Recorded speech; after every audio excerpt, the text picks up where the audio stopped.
السلام علیکم ورحمۃ اللہ وبرکاتہ۔ بسم اللہ الرحمن الرحیم۔ الحمد للہ رب العالمین، والصلاة والسلام علی اشرف الانبیاء والمرسلین، نبینا محمد وعلی آلہ وصحبہ اجمعین۔ اما بعد، فاعوذ باللہ من الشیطان الرجیم۔ یا ایہا الذین آمنوا استجیبوا للہ وللرسول اذا دعاکم لما یحییکم واعلموا ان اللہ یحول بین المرء وقلبہ وَأَنَّهُ إِلَيْهِ تُحْشَرُونَ۔ برادران اسلام اور عزیز بھائیوں، قرآن کریم کی جو آیت پڑھی گئی، اس میں اللہ رب العالمین نے ہم اہل ایمان سے خطاب کیا ہے۔ یا ایھا الذین آمنوا، اے ایمان والو، استجیبوا للہ وللرسول، اللہ اور اس کے رسول جب تمہیں بلائیں ان کی باتوں کو قبول کرو، اس کے مطابق عمل کرو۔ کیوں عمل کرو؟ اس لیے کہ اللہ رب العالمین اور اس کے رسول جو حکم دیں گے اس میں تمہاری زندگی کے لیے بھلائی ہوگی، تمہاری زندگی کی بھلائی مضمر ہوگی، ایمان والی زندگی، اطمینان والی زندگی، آخرت میں اچھائی والی زندگی۔ اذا دعاکم لما یحییکم، جب تمہیں بلائیں اس چیز کی طرف جس کے ذریعے تمہیں زندگی نصیب ہو۔ وَاعْلَمُوا أَنَّ اللَّهَ يَحُولُ بَيْنَ الْمَرْءِ وَقَلْبِهِ، اور جان لو اللہ رب العالمین لوگوں اور ان کے دلوں کے درمیان حائل ہے، اور سب کے سب اللہ کی جانب اٹھائے جاؤ گے۔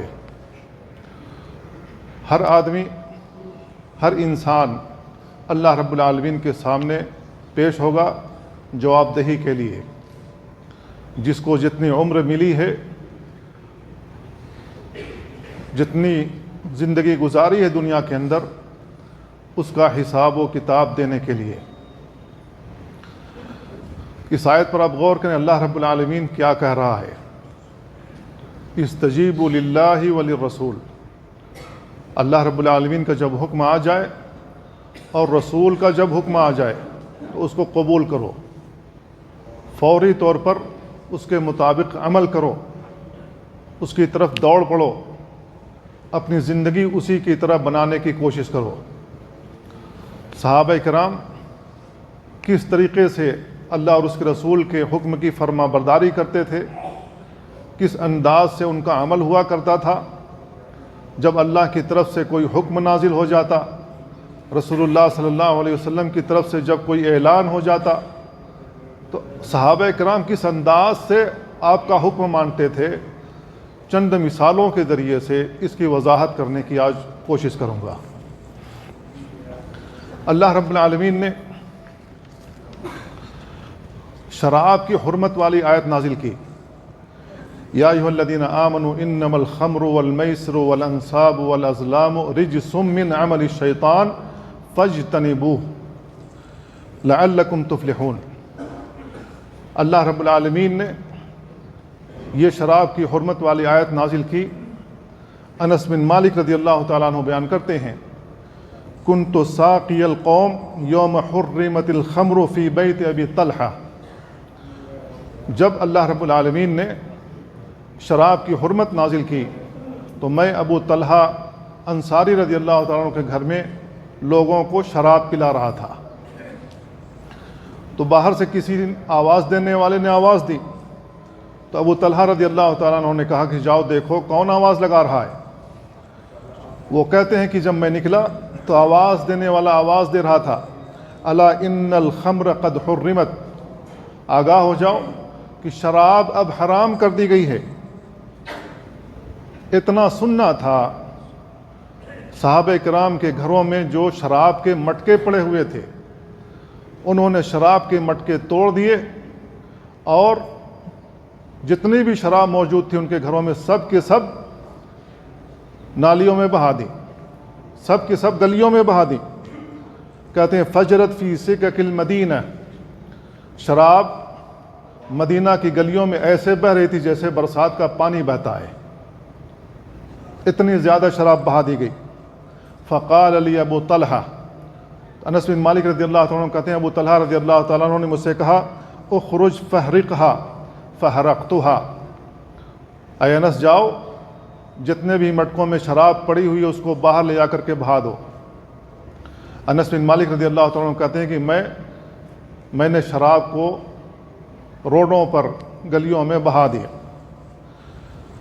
مسند احمد کے اندر یہی حدیث موجود ہے، اس کے اندر جو الفاظ ہیں وہ یہ ہے اس کو ما بقی فی انائک فواللہ ما عادوا فیہا، جو تمہارے برتنوں میں شراب موجود ہے، جو پیالوں میں اڈیل دی گئی ہے پینے کے لیے، اس کو بھی بہا دو۔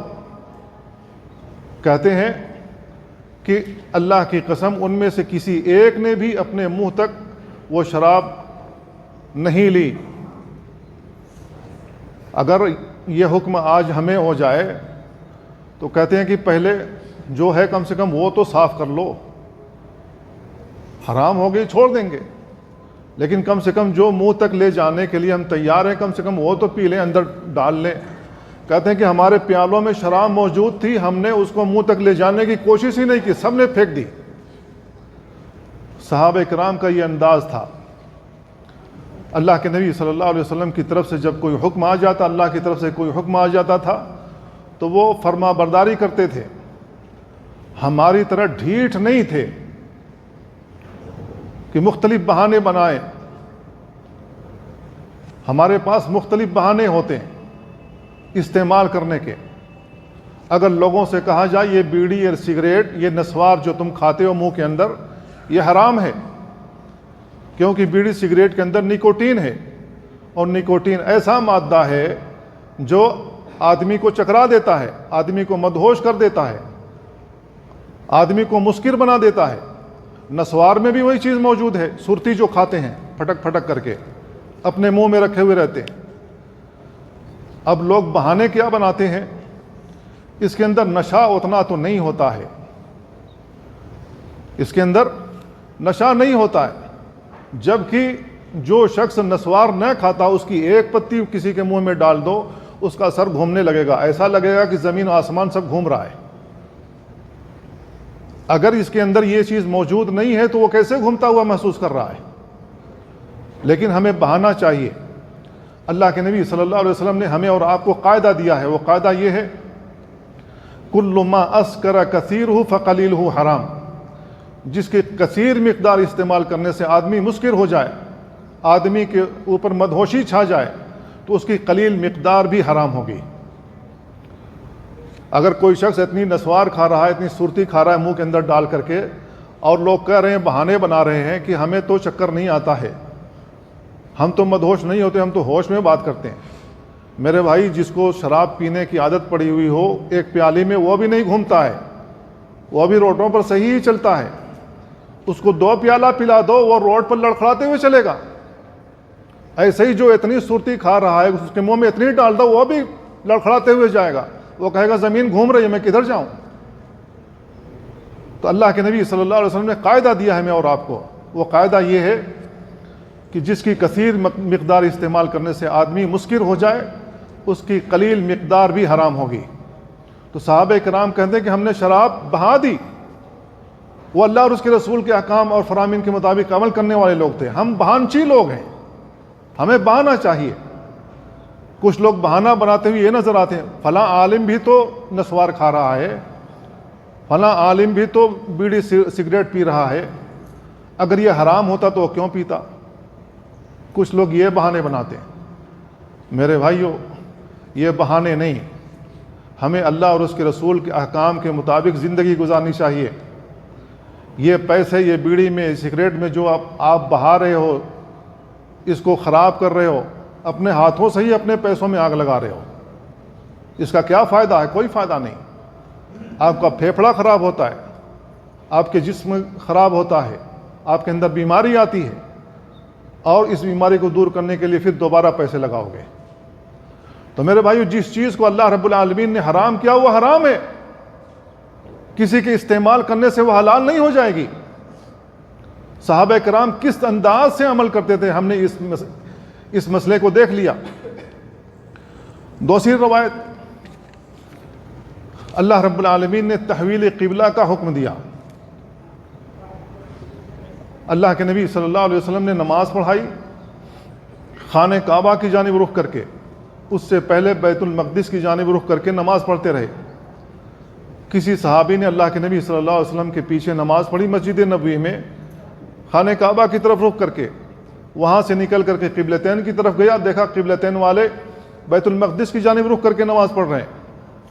انہوں نے باہر ہی سے آواز لگا دی، اللہ کے نبی صلی اللہ علیہ وسلم نے خانہ کعبہ کی جانب رخ کر کے نماز پڑھی ہے۔ وہ سب نماز ہی کی حالت میں خانہ کعبہ کی جانب مڑ گئے۔ قبلتین والی مسجد اسی وجہ سے اس کو کہا جاتا ہے۔ انہوں نے انتظار نہیں کیا کہ پہلے جو نماز پڑھے اس کو تو ختم کر لیں، نہیں، اللہ کے نبی صلی اللہ علیہ وسلم کا حکم آ گیا، فوری طور پر انہوں نے اپنا قبلہ تحویل کر لیا۔ اس انداز سے صحابہ کرام عمل کیا کرتے تھے۔ صحابہ کرام کی خواتین بھی اسی انداز سے عمل کیا کرتی تھیں۔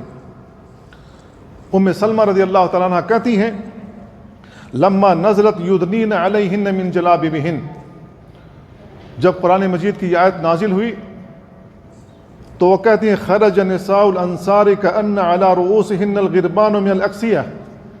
وہ کہتی ہیں کہ جب یہ آیت نازل ہوئی، انصار کی خواتین جب باہر نکلتی تھیں تو ان کے اوپر کپڑا ہوتا تھا، اور اس انداز سے وہ نکلتی تھیں گویا کہ ان کے سروں کے اوپر کوے بیٹھے ہوئے ہیں، اس قدر جھکائے ہوئے، نظروں کو جھکائے ہوئے، اپنے آپ کو سمیٹے ہوئے، جسم کا کوئی حصہ کھل نہ جائے، جسم کا کوئی حصہ دکھ نہ جائے، اس انداز سے وہ باہر نکلیں۔ صحابہ کرام نے اس آیت کو اس انداز سے سمجھا، ان کی خواتین نے اس آیت کو اس انداز سے سمجھا۔ ہماری خواتین بہانے بنانے میں لگی ہیں، برقع اوڑھ لیا جائے، نقاب لگا لیا جائے تو سانس دم گھٹنے لگتا ہے، اس انداز سے بہانے بناتی ہیں۔ چہرہ اگر ڈھک گیا ہے ہمارا دم گھٹ رہا ہے۔ کچھ خواتین اس انداز سے بہانے بناتی ہیں کہ اگر ہم برقعے پہن کر کے نکلے تو گرمی بڑی ہوتی ہے۔ میرے بھائیوں، اس زمانے میں جس انداز سے کپڑے باریک بنائے جا رہے ہیں، صحابہ کرام کے زمانے میں اتنے باریک کپڑے نہیں ہوا کرتے تھے۔ اگر صحابہ کرام کی بیویاں، ان کی خواتین، ان کی بہنیں، ان کی بیٹیاں اپنے سروں سے لے کر نیچے تک ڈھانک کر کے نکلتی تھیں، چہروں کو چھپائے ہوئے نکلتی تھیں اس آیت کے نازل ہونے کے بعد، تو اس کا مطلب یہ ہے کہ وہ اللہ اور اس کے رسول کی فرما بردار خواتین تھیں۔ وہ حکم، قرآن کریم کا یہ حکم اگر ان کے لیے تھا تو ہماری خواتین کے لیے بھی ہے، اور قیامت تک آنے والی مسلمان خواتین کے لیے یہ حکم ہوگا۔ میرے بھائیوں، ہماری خواتین کس انداز سے اللہ اور اس کے رسول کی نافرمان ہو گئیں ہم روڈوں پر دیکھ سکتے ہیں۔ چہروں کو کھولے ہوئے، ہاتھوں کو ایسے پھینک کر چلتی ہیں دو چار کو تماشے لگ جائیں، اس انداز سے مارتی ہوئی چل رہی ہیں، کوئی ڈھٹائی کے ساتھ، پوری ڈھٹائی کے ساتھ روڈوں پر چل رہی ہیں۔ ایسا لگتا ہے کہ آدمی کو شرم و حیا آ جاتی ہے ان کی اپنے روش کی وجہ سے، آدمی کو اپنے راستے تبدیل کرنے پڑتے ہیں ان کی اپنی روش کی وجہ سے۔ آج یہ ہماری مسلمان خواتین کا حال ہے۔ اللہ کے نبی صلی اللہ علیہ وسلم کی کئی احادیث آتی ہیں، صحابہ کرام گزرتے تھے اور اسی راستے سے کسی خاتون کا بھی گزر ہوتا تھا تو وہ دیواروں پر ایسے سمٹ جاتی تھیں جیسے کہ اس سے بالکل چپک گئی ہوں، تاکہ مردوں کے لیے راستہ کھل جائے۔ آج ہماری خواتین بالکل روڈوں پر سینہ تان کر چلتی ہیں، آدمیوں کو ہٹنا پڑتا ہے۔ لوگوں کو اپنی عزت پیاری ہے۔ تو میرے بھائیو، یہ انداز ہماری خواتین کا ہے۔ صحابہ کرام کی خواتین کا اور انداز تھا، اور طریقہ کار تھا، اس وجہ سے اللہ رب العالمین نے ان کو وہ مقام دیا ہے۔ ہمارے اوپر ذلت طاری کیوں ہے؟ اس وجہ سے کہ ہم اللہ کے بھی نافرمان ہو گئے، رسول اللہ کے بھی نافرمان ہو گئے۔ ہم اس انداز سے عمل نہیں کرنا چاہتے جس انداز سے صحابہ کرام عمل کیا کرتے تھے۔ صحابہ کرام ہر طریقے سے اللہ اور اس کے رسول کی فرما برداری کیا کرتے تھے۔ اللہ رب العالمین کی جانب سے کوئی فضیلت والا عمل آ جائے اس میں بڑھ چڑھ کر حصہ لیتے تھے، کوئی حکم آ جائے اس میں بھی وہی ان کا انداز ہوتا تھا۔ ابن عباس رضی اللہ عنہ بیان کرتے ہیں، اللہ کے نبی صلی اللہ علیہ وسلم نے ایک آدمی کی انگلی میں سونے کی انگوٹھی دیکھی. اللہ کے نبی صلی اللہ علیہ وسلم نے ان کی انگوٹھی نکالی اور زمین پر پھینک دی اور فرمایا یعمد احدکم الی جمرۃ من نار، تم میں کا کوئی شخص جہنم کے انگارے کو پہنے ہوئے ہے، فیجعلھا فی یدہ، اپنے انگلی میں اس کو ڈالے ہوئے، جہنم کے انگارے کو اپنی انگلی میں ڈالے ہوئے ہے. اس آدمی نے وہ انگوٹھی نہیں اٹھائی. بعض صحابہ کرام نے کہا اللہ کے نبی جب چلے گئے کہا کہ اس کو اٹھا لو، اپنی بیویوں کو، اپنی بچیوں کو، خواتین کو دے دینا، اس سے فائدہ اٹھا لینا، بیچ دینا. انہوں نے کیا کہا؟ انہوں نے کہا لا واللہ، اللہ کی قسم میں اس کو نہیں اٹھا سکتا. لا آخذہ ابدا قد طرحہ رسول اللہ صلی اللہ علیہ وسلم، میں اس انگوٹھی کو اٹھا ہی نہیں سکتا ہوں جس کو رسول اللہ نے پھینک دیا ہو. آج ہم ہوتے تو ہم کہتے رسول اللہ تو چلے گئے، اٹھا لو، بڑی قیمتی ہے، بڑی قیمتی شے ہے، اٹھا لیتے ہیں. نہیں پہنوں گا، رکھ دیں گے، بیچ کر کے فائدہ اٹھا لیں گے، اپنی خواتین کو دے دیں گے. لیکن اس آدمی نے کہا کہ میں اس کو اٹھا ہی نہیں سکتا ہوں، وہیں چھوڑ کر کے چلے گئے. میرے بھائیو، اس سے آپ اندازہ لگا سکتے ہیں کہ رسول اللہ صلی اللہ علیہ وسلم کے زمانے میں صحابہ کرام کا طرز عمل کیا تھا جب اللہ کے نبی کا کوئی حکم آ جاتا تھا. ایک اور روایت ابو مسعود البدری رضی اللہ تعالیٰ عنہ کی ہے. وہ کہتے ہیں میرے پاس ایک غلام تھا، غصے کی وجہ سے میں اس کو کوڑے سے مار رہا تھا، تو میرے پیچھے سے آواز آئی اعلم ابا مسعود، ابو مسعود جان لو. فلم افہم الصوت من الغضب، غصے کی وجہ سے میں آواز پہچان نہیں سکا، آواز دینے والا پیچھے سے کون ہے، میں مارتا جا رہا تھا. وہ کہتے ہیں کہ جب پیچھے سے وہ مجھ سے قریب ہوئے تو میں نے دیکھا کہ یہ تو رسول اللہ صلی اللہ علیہ وسلم ہے. اللہ کے نبی صلی اللہ علیہ وسلم جب قریب آئے پھر وہی بات کہی اعلم ابا مسعود، اعلم ابا مسعود، ابو مسعود جان لو، ابو مسعود جان لو. ان اللہ اقدر علیک منک علی ھذا الغلام، اس غلام پر جو تمہیں قدرت حاصل ہے، اللہ رب العالمین کو تم سے زیادہ تم پر قدرت حاصل ہے. تم اس کو مار رہے ہو، اللہ رب العالمین کا کوڑا کہیں تمہارے اوپر نہ برس جائے. اللہ کے نبی صلی اللہ علیہ وسلم نے گویا یہ بات ان کو کہی تو کہتے ہیں فقلت لا اضرب مملوکا بعدہ ابدا، انہوں نے کہا کہ آج کے بعد سے کسی غلام کو میں تھپڑ بھی نہیں ماروں گا. کوڑے سے مارنا تو دور کی بات ہے، کہا کہ آج کے بعد سے میں کسی غلام کو ماروں گا ہی نہیں، اور ساری زندگی نہیں مارے. یہ صحابہ کرام کا طرز عمل تھا. اور ہم اپنے طرز عمل کو دیکھ لیں، ہمارے ماتحتی میں کام کرنے والے لوگوں کے ساتھ ہمارا رویہ کیا ہوتا ہے. اور کام کرنے والے تو غیرے ہیں، ہمارے اپنے نہیں ہیں. ہم اپنوں کے ساتھ کیا کر رہے ہیں؟ اپنے بیٹوں کے ساتھ، اپنی بیٹیوں کے ساتھ، اپنے بھائیوں کے ساتھ، اپنی ماؤں کے ساتھ، اپنے باپوں کے ساتھ، اپنی خاندان، اپنے رشتہ داروں کے ساتھ ہمارا کیا رویہ ہوتا ہے؟ میرے بھائیوں، ہمیں اپنے اوپر ایک نظر ڈالنی چاہیے کہ اللہ کے نبی صلی اللہ علیہ وسلم کے صحابہ کرام کس انداز سے زندگی گزارتے تھے اور ہم کس انداز سے زندگی گزار رہے ہیں. ایک اور مثال جابر بن عبداللہ رضی اللہ تعالیٰ عنہ کہتے ہیں اللہ کے نبی صلی اللہ علیہ وسلم خطبہ دینے کے لیے، جمعہ کے دن خطبہ دینے کے لیے منبر پر تشریف لائے. جب آپ تشریف لائے صحابہ کرام پیچھے کچھ لوگ کھڑے رہے ہوں گے. اللہ کے نبی صلی اللہ علیہ وسلم نے وہیں سے آواز لگائی اجلسوا، بیٹھ جاؤ. تو عبداللہ بن مسعود رضی اللہ تعالیٰ عنہ کے کان میں یہ آواز پڑی کہ اللہ کے نبی کہتے ہیں بیٹھ جاؤ، تو وہ جوتے والی جگہ میں بیٹھ گئے. جہاں ان کو آواز پہنچی وہ وہیں بیٹھ گئے. کیوں بیٹھ گئے؟ اس لیے کہ کہیں ایسا نہ ہو کہ میں ایک قدم بھی آگے بڑھاؤں تو میرا ایک قدم آگے بڑھانا رسول اللہ صلی اللہ علیہ وسلم کے حکم کی مخالفت نہ ہو جائے. وہ وہیں بیٹھ گئے. اللہ کے نبی صلی اللہ علیہ وسلم نے دیکھا کہ اب عبداللہ بن مسعود رضی اللہ عنہ جوتے والی جگہ میں بیٹھے ہوئے ہیں، تو اللہ کے نبی صلی اللہ علیہ وسلم نے ان سے کہا کہ اے عبداللہ بن مسعود، تعال یا عبداللہ بن مسعود.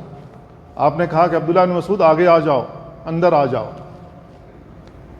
تو میرے بھائیو، صحابہ کرام کو دیکھیں کس انداز سے اللہ کے نبی صلی اللہ علیہ وسلم کے حکم کی فرما برداری کیا کرتے تھے۔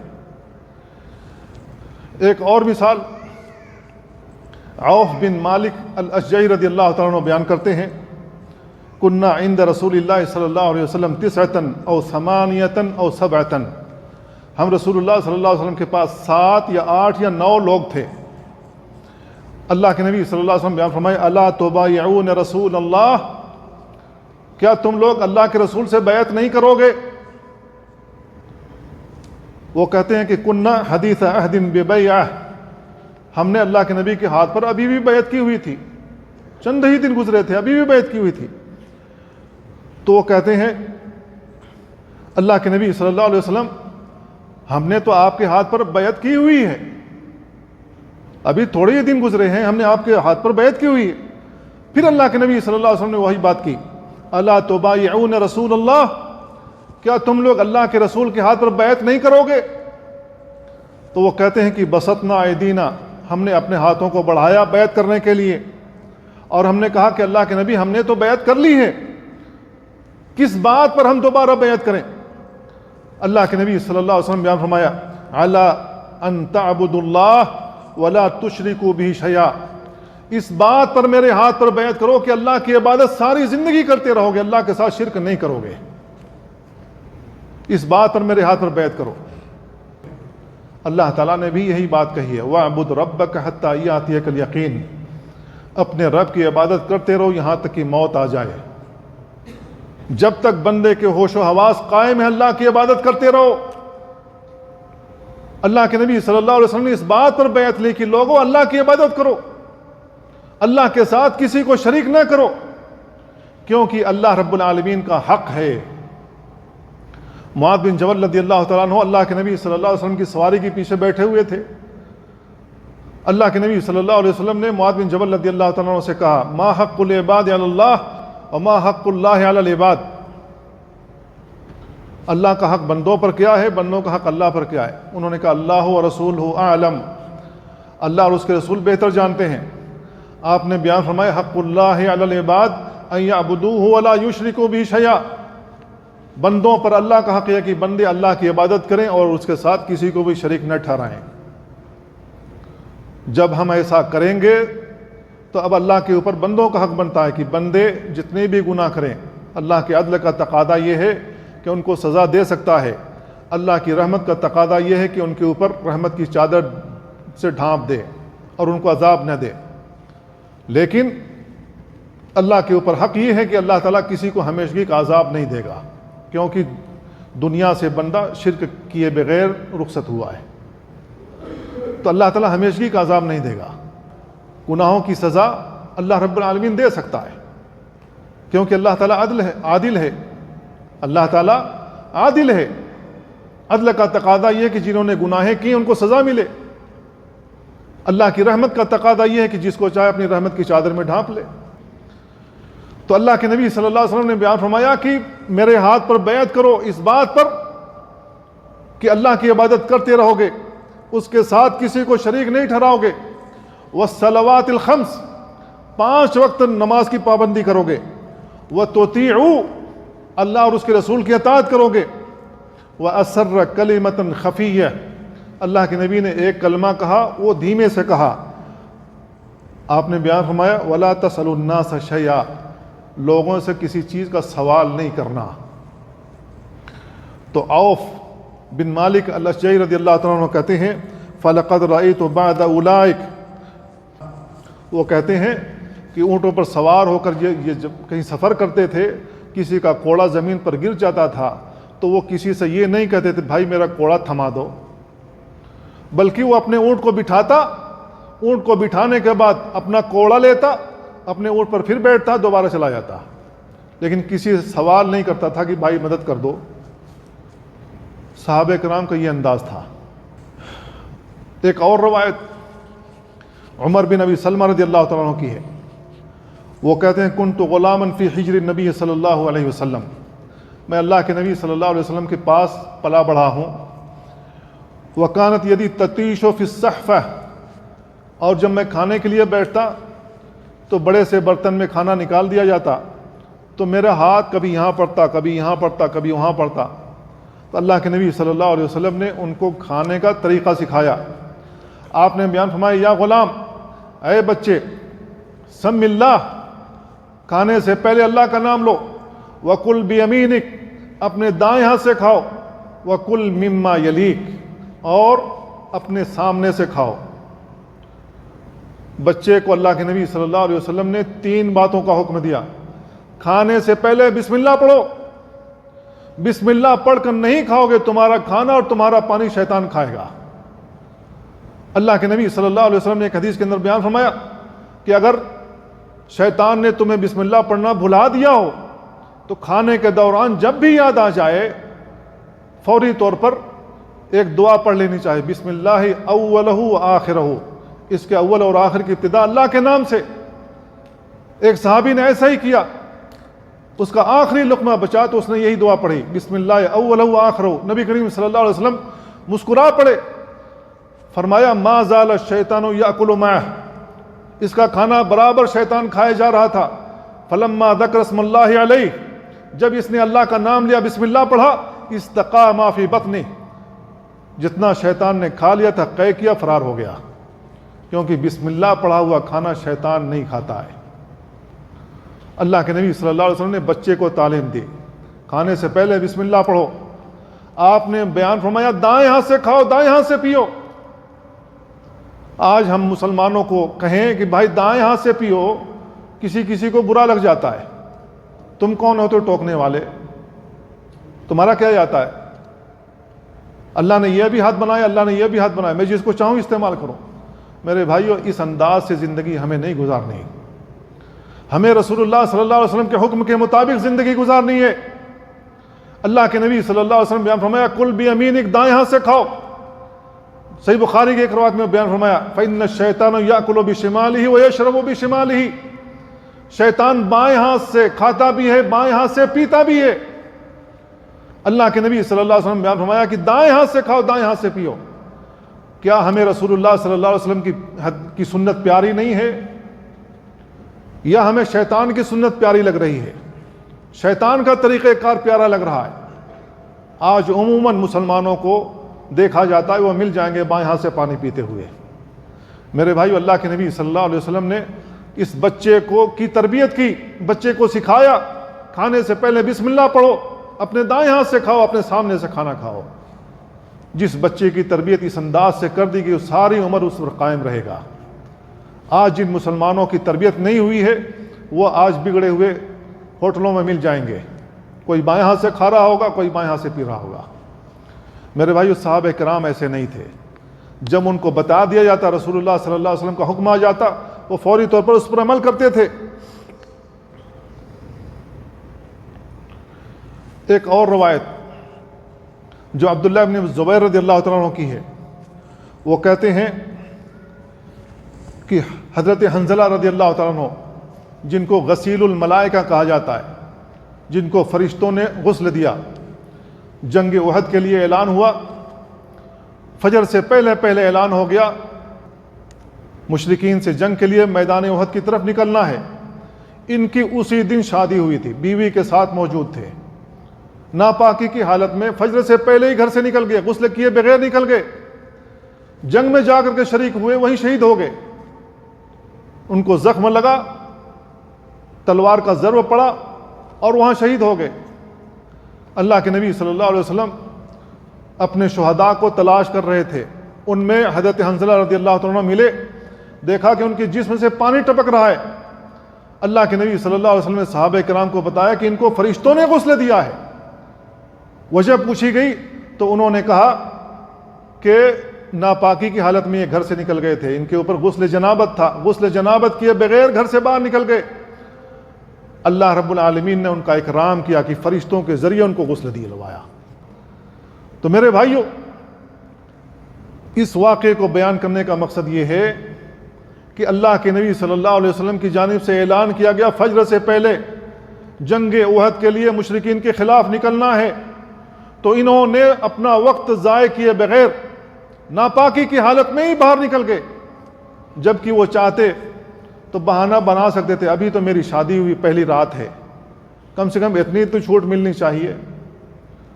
اور جنگ میں جانے کا سیدھا سیدھا مطلب یہ ہے کہ یا تو وہاں شہادت ملے گی یا بچ گئے تو غازی بن کر واپس آئیں گے۔ حضرت حنظلہ رضی اللہ تعالیٰ عنہ وہاں جا کر شہید ہو گئے۔ میرے بھائیوں، یہ چند واقعات میں نے اس وجہ سے ذکر کیے ہیں کہ ہم اندازہ لگا سکیں کہ صحابہ کرام کا طریقہ کار کیا ہوتا تھا جب اللہ رب العالمین کا حکم آ جاتا، جب رسول اللہ صلی اللہ علیہ وسلم کا حکم آ جاتا تھا۔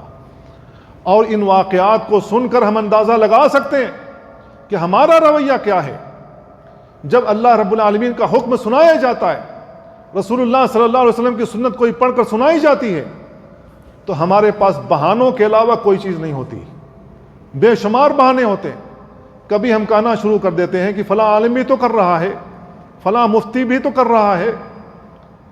کبھی ہم کہنا شروع کر دیتے ہیں بھائی ہمارے مذہب میں نہیں ہے، ہم اپنے مذہب کے پابند ہیں۔ اللہ کے نبی صلی اللہ علیہ وسلم کی سنت کے مقابلے میں مذہب کہاں سے آ گیا بھائی؟ تو ہم مذہب کا حوالہ دے کر کے، مذہب کی آڑ لے کر کے ہم اس سنت سے اپنی جان چھڑانا چاہتے ہیں اور ہم اس سے دور ہٹ جاتے ہیں۔ میرے بھائیوں، مختلف بہانے ہم مسلمانوں کے پاس ہیں۔ ہم اس طریقے کے مسلمان نہیں بن سکے جس طریقے کا مسلمان رسول اللہ صلی اللہ علیہ وسلم نے صحابہ کو بنایا تھا، اور جس طریقے کا صحابہ کو مسلمان بنایا تھا اللہ رب العالمین نے اسی وجہ سے ان کو اتنی عزت دی تھی، ان کو مقام عطا کیا تھا، ان کا مرتبہ اونچا کیا تھا۔ ہم ذلت کے شکار اس وجہ سے ہوئے کہ ہم سنت سے روگردانی کرتے ہیں، اللہ رب العالمین کے حکم کو نہیں مانتے اور سنت سے جان چھڑانا چاہتے ہیں مختلف بہانے بنا کر کے۔ ہم اسی روش کو اختیار کیے ہیں جو روش بنو اسرائیل نے اختیار کی تھی، یہودیوں نے اختیار کی تھی، عیسائیوں نے اختیار کی تھی۔ اللہ رب العالمین کے جب حکم آ جاتا تو اس میں مختلف بہانے نکالتے، مختلف راستے نکالنے کی کوشش کرتے، مختلف بہانے بنا کر اس کے مطابق نہ عمل کرنے کی کوشش کرتے۔ اللہ رب العالمین نے جس طریقے سے ان کو عذاب دیا تھا، مختلف عذاب میں گرفتار کیا تھا، وہی عذاب ہم پر بھی نازل کر رہا ہے۔ کیوں؟ اس لیے کہ یہودیوں والی، عیسائیوں والی روش ہم نے بھی اختیار کر رکھی ہے۔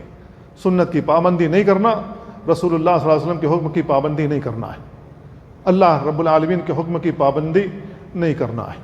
ہم اپنے مزاج کے مطابق زندگی گزاریں گے، ہمارا جسم ہماری مرضی۔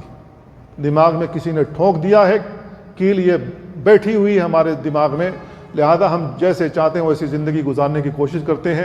اللہ اور اس کے رسول کے احکامات سے ہم بے پرواہ ہو چکے۔ میرے بھائیوں، اگر اس انداز سے اگر ہم زندگی گزارتے رہے تو جان لیجئے کہ اللہ کا کوڑا برستا رہے گا، اللہ کا عذاب ہم پر نازل ہوتا رہے گا۔ لہذا ہمیں سنت کی طرف پلٹنا چاہیے۔ اللہ تعالیٰ سے دعا اللہ ہمیں ان باتوں کو سمجھنے اور ان پر عمل کرنے کی توفیق عطا فرمائے۔